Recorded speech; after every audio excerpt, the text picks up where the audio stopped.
guys, ngayon panibagong video na naman. So ang video natin ngayon is about sa kung paano maging offlaner. So nagkaroon ako ng transition from tank support, nagiging offlaner na ako ngayon. So turo ko sa inyo yung basics ng pagiging offlaner natin.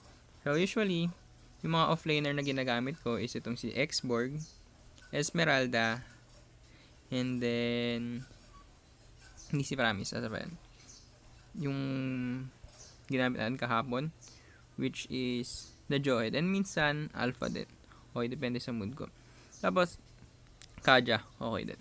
So ngayon gagamitin natin si Xborg. Si Xborg talaga yung pinaka go-to na offlaner ngayon. Kasi para sa may mga offlaner, sila usually nagbibigay ng pressure dun sa mga specific lanes nila. Kiniklear nila yung minion wave para mas mabilis sila makaka-farm.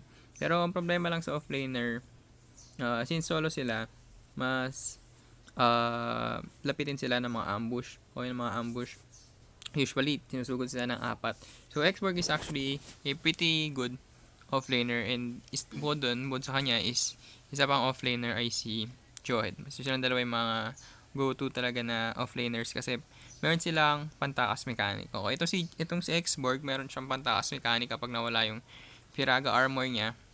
Siyempre may konting blink pa rin, although nabawasan na yung range ng pag-atras niya. Still medyo atras ka pa rin, and at the same time may flicker ka naman.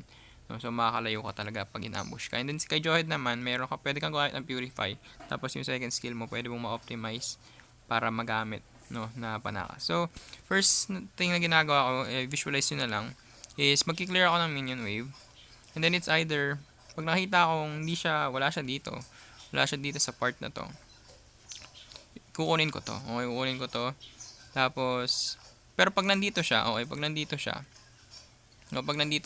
yung kalaban ko, ganyan. Pag nandito, ang gagawin ko is, kukunin ko itong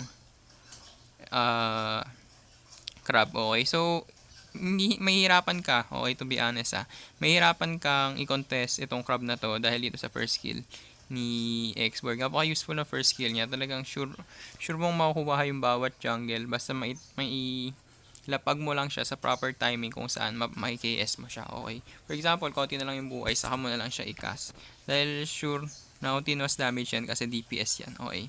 Parang Kimi din yan, kaso may duration nga lang. So very useful yung first skill niya. And at the same time, yung second skill niya, kapag may minion wave naman dito, ginagawa naman yan is kinukumpul niya. O yun ang ginagawa ko. So second skill and then first skill para ma-clear agad yung minion wave. Tapos dalawang basic attack lang yun. Clear na kagad yung minion wave. Pagkatapos mo mag-clear, syempre makakatulong ka na, makakuha ka na ng mga objectives, pwede mo kunin ulit yung crab, or pwede ka nang sumali sa clash kung meron man. Or kaya pwede ka rin namang mag-invade kung malakas ang loob mo, and then kung ramdam mo na hindi naman ganun kalakas yung mga kayang, or yung mga nagja-jungle. Usually stay lang ako sa top lane yan. Mga 4 minutes top lane lang hanggang sa mag level 5 ako.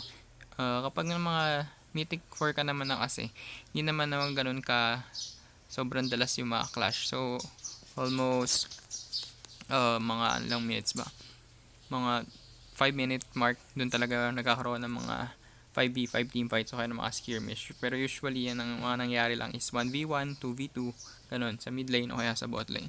So yung pinaka ginagawa ng offlaners natin, ino-optimize niya, kiniklear niya yung top jungle as much as possible, hindi naman kiniklear, basta sinisecure niya, okay, sinisecure niya para hindi makuha ng kalaban, kasi objectives yan I mean, malaking bagay kapag nakuha ng carry ng kalaban nyo or nakasama nyo yung mga jungles ninyo, kasi mas mabilis siya mag-level up syempre.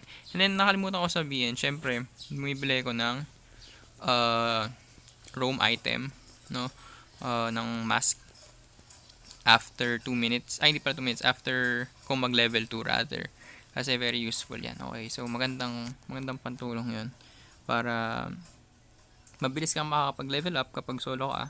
Tapos kaya naman kapag dumadalaw sa yung carry nyo is naibibigay nyo sa kanya XP, which is very good kasi yun talaga yung magbubuhat sa inyo. Hindi naman magbubuhat, pero yun kasi talaga yung main damage dealer ninyo. So kung gusto nyo ng tutorial about kay Xborg, gumawa na ako nun. Pero hindi pa ako ganun ka-expert nun. So gagawa na rin ako niyan next video natin, okay? So yan, hanggang sa muli, ako si Reverse Guy. Like, comment, and subscribe.